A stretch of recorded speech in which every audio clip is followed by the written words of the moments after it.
I like graduated with this chemical engineering degree in 2015, Mm-hmm. and actually I'm from Gujarat, so Baroda properly. So born Okay. and brought up over there itself. Yeah, and my university is like it's actually a new university. So there's a what do you call a PSU, public sector unit, state-sponsored public sector unit called as Gujarat State Fertilizers and Chemicals. So they opened up their college in 2015, and my batch is the first of, I mean, I would say the pioneer batch of it, that particular college. Oh, okay, okay. So yeah, and the thing is, like from my family background, I'm a single mother son. So Mm-hmm. basically, my parents got divorced when I was just three at that time. Okay. Mm-hmm. So you can say like almost every sort of financial responsibility that has to be taken care of, especially for home. So Mm. that is light of me only. So like You after have siblings? graduation itself, in no, I don't have siblings. Oh, okay. Yeah, so it's just me and my mother. That's all. Yeah. So in that year itself, since actually initially I wanted to get into research field Mm-hmm. specifically, and because of this lack of financial support, I couldn't like go for some higher studies outside of India. Got So it. the natural option which I was having at that time was to get into a research institution for Mm-hmm. a job. And fortunately, BRC is an organization which offers job as well, and central government job with all the salaries and perks, everything. So yeah, that's how I landed up over here. So it's been like 4 years now, Mm-hmm. and right now I'm basically in operations. So initially for 3 years, I was in what do you call the project sector. So I Mm-hmm. used to work in development of carbon fiber materials. Mm-hmm. So like setting up a plant and those associated things as a chemical engineering Got it. professional. Mm-hmm. So after that, I got transferred to operations and maintenance. So there's a product, actually we can say it's a nuclear fuel itself. So my role over here right now is to take care of the plant activities as far as nuclear fuel production is concerned. Mm-hmm. Yeah, so that's my role here. Okay, let's walk through your questions, Dheeraj.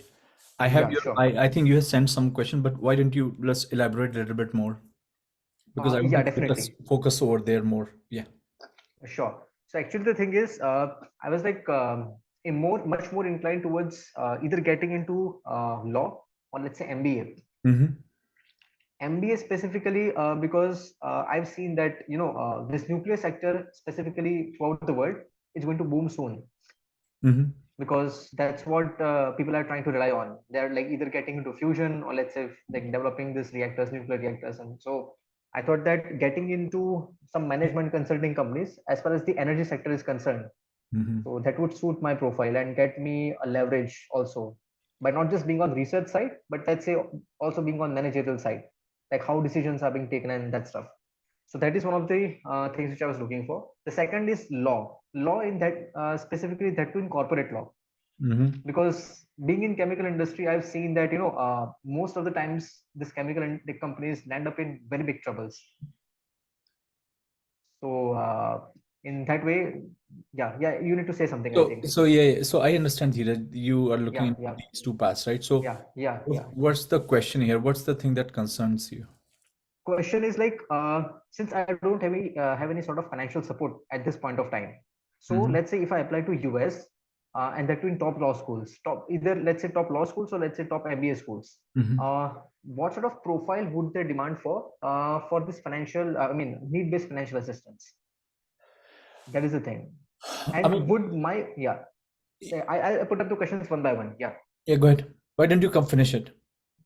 Sure. The second thing is that so based on my background, I've seen that people consider that it's a niche background. That getting into BRC and then transitioning into such fields, it won't make me qualified for applying in such schools.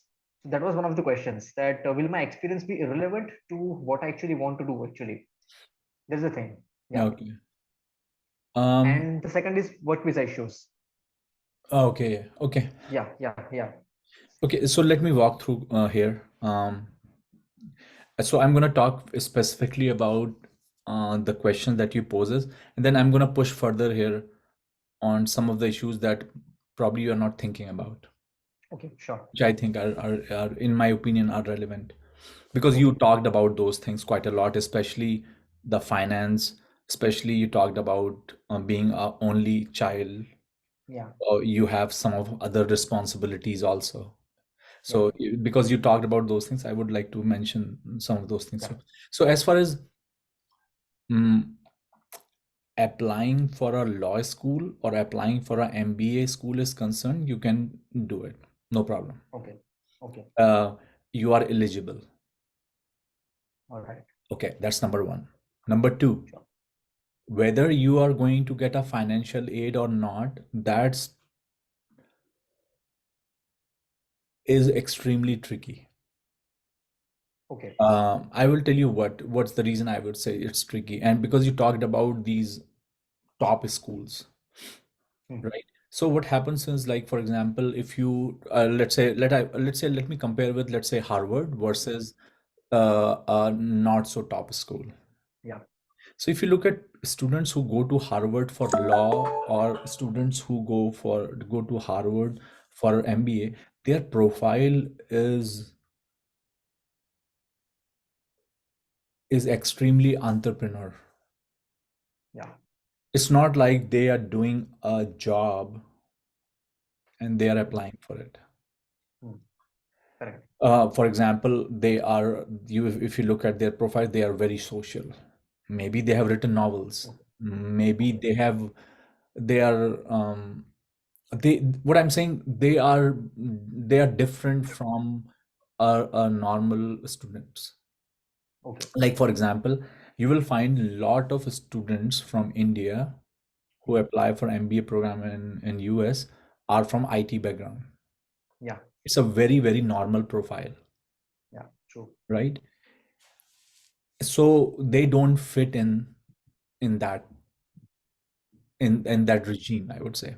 I'm not saying that they don't qualify or they have no chance of getting it. What I'm trying to say is, if you look at profile in general, you will find that something would look very different in those profiles about their Okay. work, about their, I mean, you have a very um, relevant story considering your hardship and how you came through, but that alone may not work very well.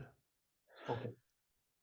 What other you have done? I mean, you are doing a job like everybody else does a job. Yeah. Yeah. So what else? So what? But if you go Okay. to the other tier MBA schools, the Hmm. not so Harvards, right? They're still Okay. good ones, but not so Harvards. You may fit in my personal opinion, you may fit in very well, in sense that these schools do offer scholarships. Okay. These schools want students to come, unlike Harvard, where they have to tell people don't come, Okay.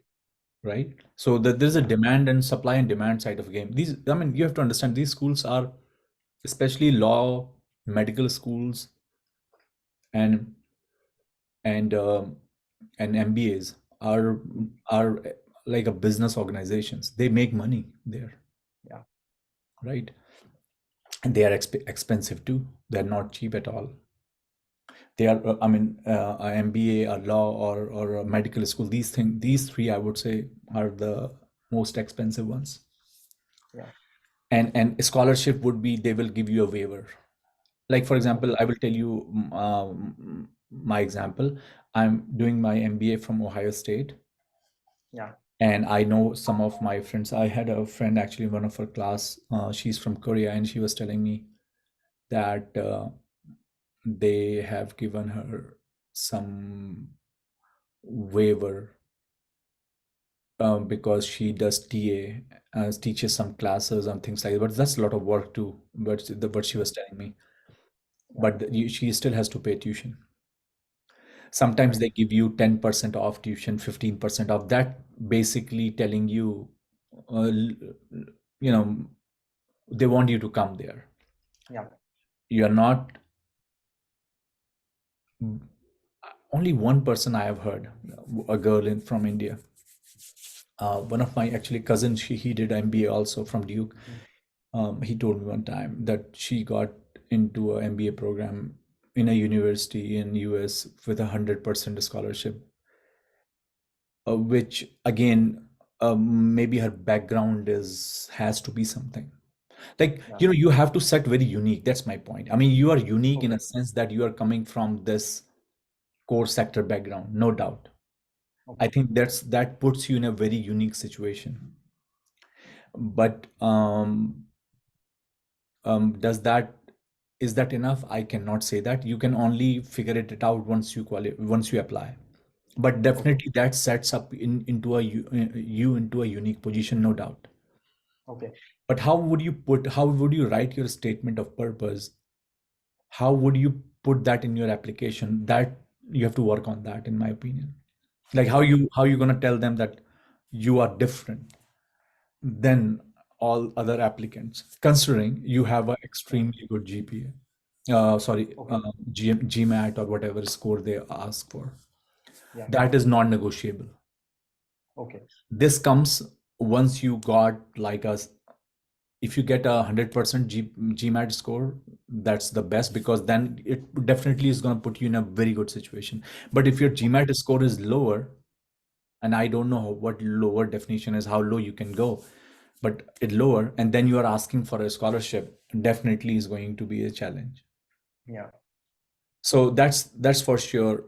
I would definitely tell you. But whether you want to do an MBA, whether you want to a law, it's totally your personal interest. I mean, Okay. it's very hard to say Yeah. which one should guide you in a better career path. Is basically what you are interested in, because it should be guided by your interest, Yeah. right?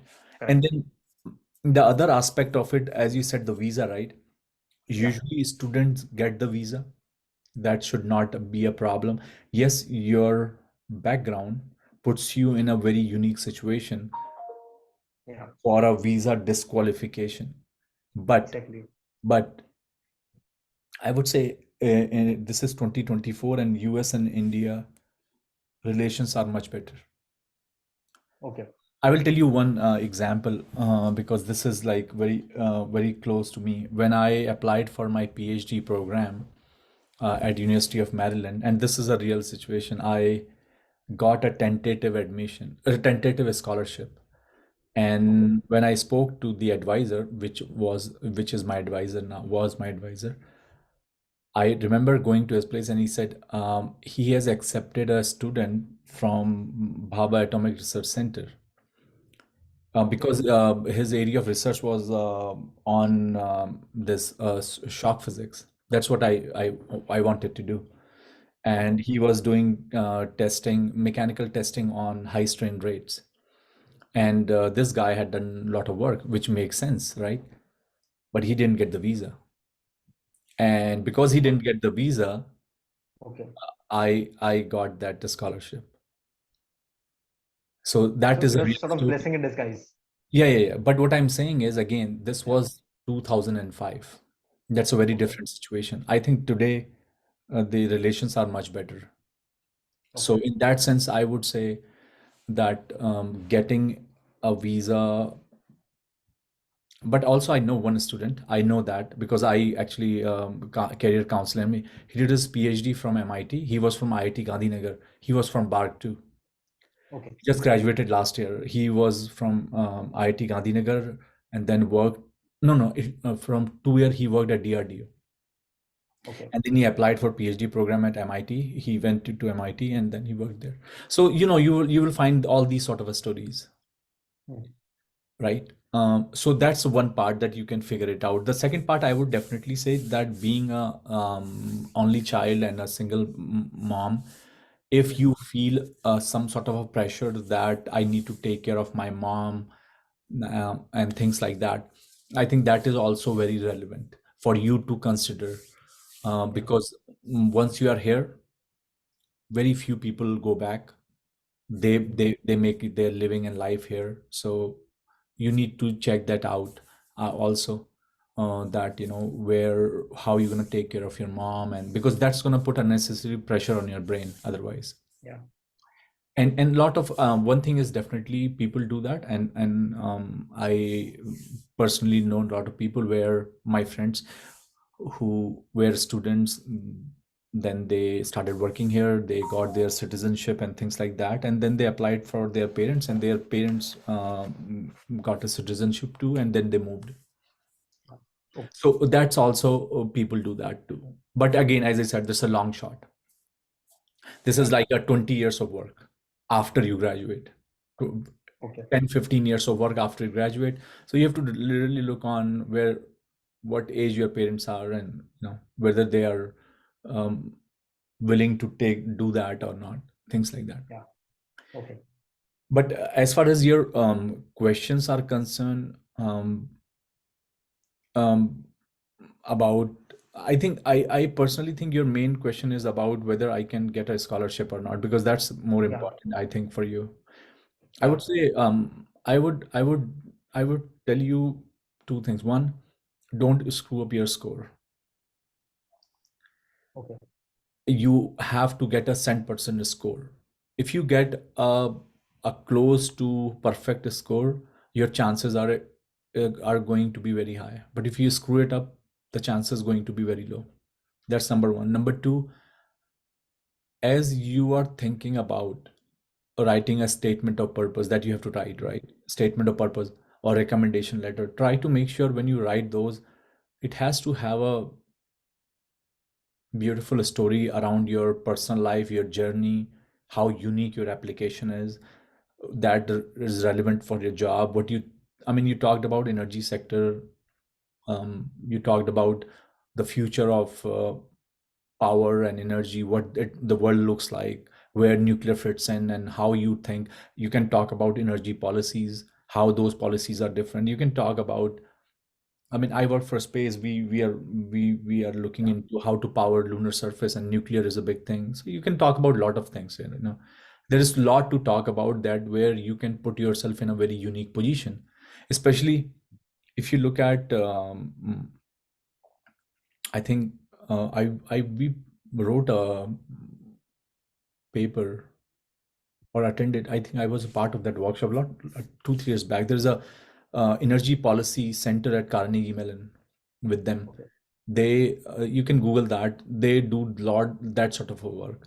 Actually, to be honest with you, a lot of people go to public policy also, not just MBA. That's also, I think, is a good area to be in. Okay. Like they go and they do masters in public policy, or they do masters in or PhD in public policy, which is, I think, very relevant, because you government need those people to guide them, Okay. deciding you know what the laws should look like, what how to frame the architect around what they are working on, legislation and things like that. So public policy, I think, is also a very mm, relevant degree, in my opinion. Okay. Even if you look at India, right, somebody has to tell the government, right, what to do, what not to do Yeah. around that area, and what how to make policies around that. They should know. I think public policy is a good mix of knowledge of law and things like that. So that's something that you can also think about. Sure. That will definitely note, because this is something unique. I've never thought of it before. Yeah, if you, as I said, if you go to Carnegie Mellon University public policy, just type in there. They have an energy institute, I think. Okay. There's another place called I think, at University of Michigan, Energy Okay. Institute. Google one thing, do one thing, because there are a lot of centers in US, in within universities, like, Yeah. as I said, energy institutes. Look at those, what they do, what they offer, degrees and things like that. That you will find that is very relevant, and something Okay. that, if they like your background, they might be able to offer you full scholarship and things like that. And probably in those cases, you don't have to go through GMAT. You might have to go through TOEFL or GRE. That's all, which is less Okay. painful, I think. Okay. And in some cases, some universities these days, they don't even ask for GRE, so you might never know. Do some more research in that. Yeah. Yeah, but definitely energy policy would be interesting, actually. Okay. Mhm. The second thing is like the student visa you have already talked of, but after that, like after graduating, the major concern becomes the work visa. And I've heard that getting this H1B and especially when it relies on the lottery basis. So that puts one into a tricky situation. So what's your take on that? See, I'm I mean, not considering my background, the yeah, yeah, but I see. I send you the link for the CMU. So I'm not yeah, the sure, lawyer, but I will tell you one thing. You go by yeah, the data. You look at every year you have 90,000 or 100,000 students come to US, okay, right? How many yeah, really go back? hardly, yeah, very few, Maybe less than 1%. And yeah, out of those one less than 1%, how many really go back because of visa? Maybe less than 1% of that. So, that tells you something. Yeah, okay, but I never said that this is not a problem. Definitely, it's a problem. I have faced that. I have gone through that. But every student you talk to, they circumvent. okay, You figure it out, that issue. Once usually what happens once you get a job, you get H1B visa and all that. That's easy. And okay, also, what happens is in US, because you are studying in US and not coming for a job right away from India or somewhere else, you get OPT for 3 years, which is as good as visa. So as I said, people work around that. That issue is something which is very annoying in my opinion, to be honest with you. You cannot do anything okay, about it. There is no answer to that. But if you, as I said, if you look at the data, you will figure it out that this is something I should not be bothered about, or okay, I should not make a decision. That's what my point is. Like, for example, okay, oh, I should not be coming to US because I may not get a visa. That's stupid. That's what I'm saying. okay, Yeah. okay, sure. Yeah, those are the questions, and yeah, actually, this is question like pertaining to you. I would like to say, Yeah, yeah, go ahead. you basically work in Lockheed Martin, right? Yeah. So the thing is, like Lockheed Martin, it basically actually works in defense sector as well.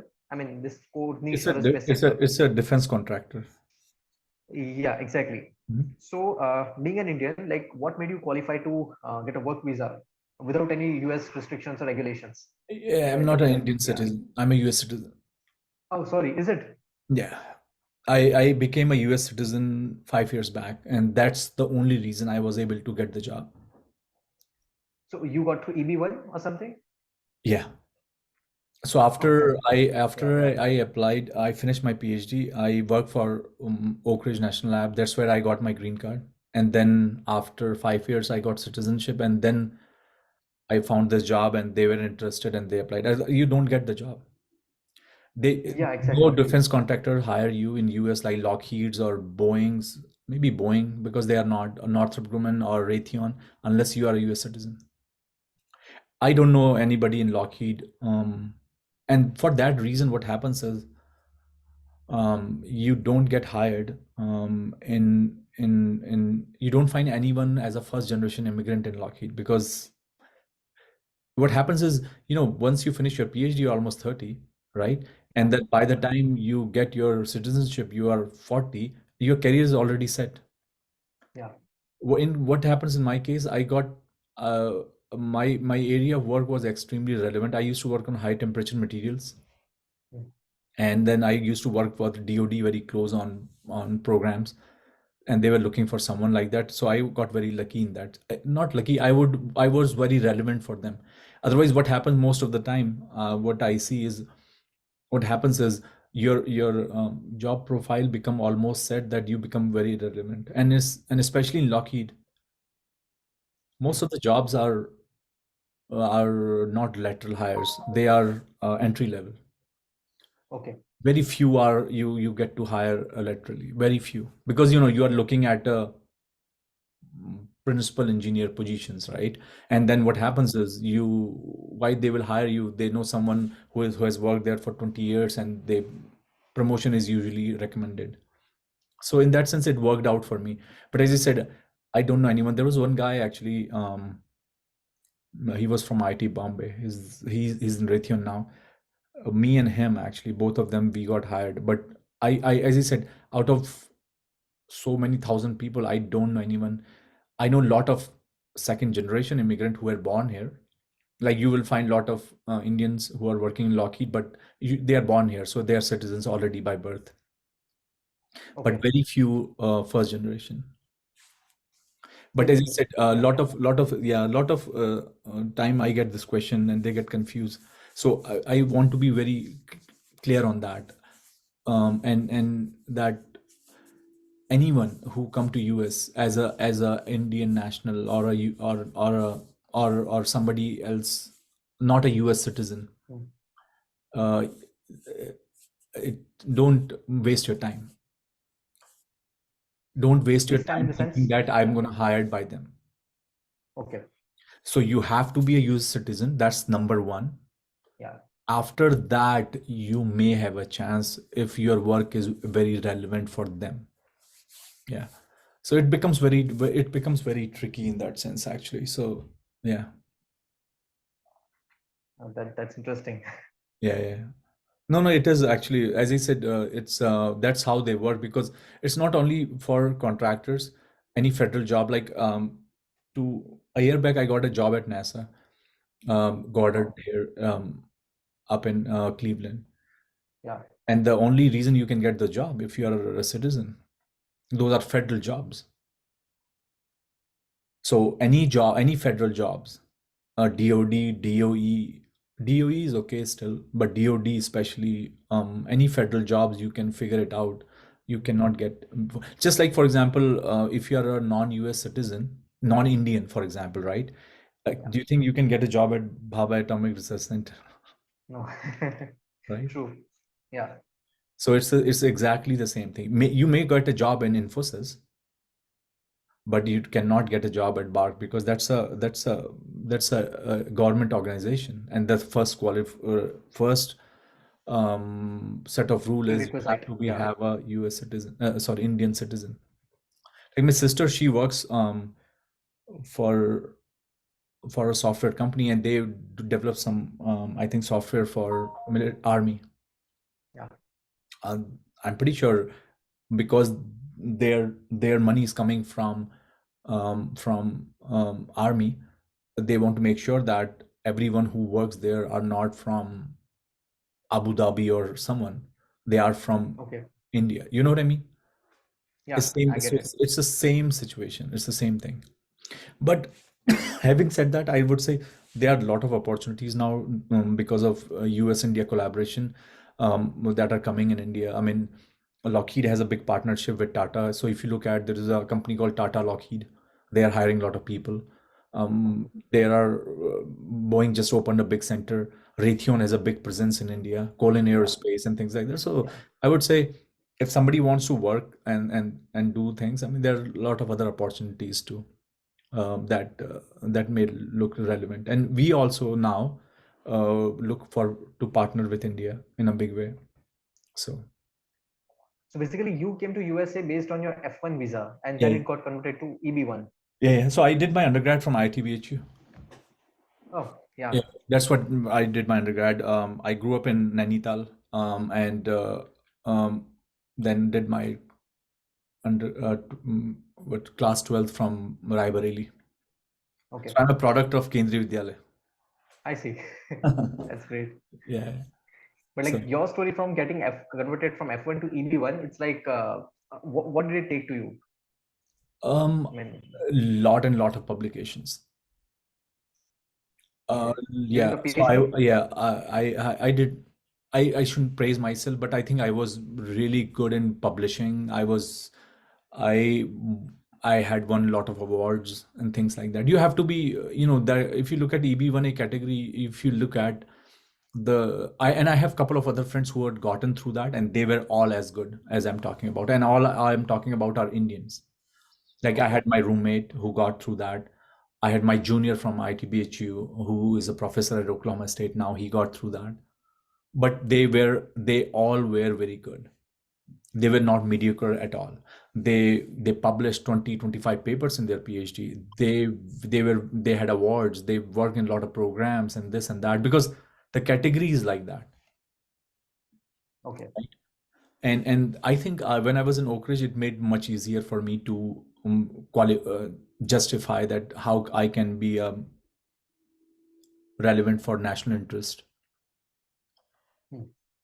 right? So so as I said, but you can imagine all this takes time, because there was a time where I was a student visa, same. I didn't have a job, and then I was looking around what's going to happen and this and that. And one time I think it was very close to where I was thinking I may have to go back to India, and I was interviewing. I got interviewed at IC Bangalore, IIT Bombay, IIT Delhi. I was thinking that. Uh, Okay. yeah, but that was like just I finished my PhD, and they were looking for like someone who has a PhD plus 3 4 years of postdoc experience and things like that. So that didn't work out. If that would have worked out, I would have come back. But then Makes sense. I got a green card, and then my first job was at Rolls Royce. So it went through after that. So it was all was fine. But then, having said that, we I also have lost job 2 times, because that's also very common in US. Laying off is not uncommon. You will see that all the time. Even now, you are seeing news of layoff from Google's, from Yeah. Microsoft, and so labor laws are not that strict in US. If you talk to Mhm. anybody, you will hardly realize that these students or these people have not lost their jobs, or this is their first job they have worked ever. People have after this is my fifth job actually within 10 years, if I have to ask tell you. And I don't know what's going to happen next year. So, these are the circle of job in US, and that's it's very fragile. So you have to work around everything. You have to stay relevant all the time. You can't be lethargic, you know. Yeah. So you need to carve out niche almost always to like stay upon your toes, I can say. Yeah, I mean, you have to be relevant because unless you have a federal job, like if you work for NASA, you can be little relaxed, just like at Bark. Yeah. काम करो ना करो तनख्वाह तो आनी है, right? But Correct. here, and this is true for any private sector, even in India. You work for TCS, you have to work. You Yeah. work for any other company, you have to work, right? You can't be lazy. But and US is it's a little bit more, because what happens is in US the recession is like a cycle. Every 10 years it comes.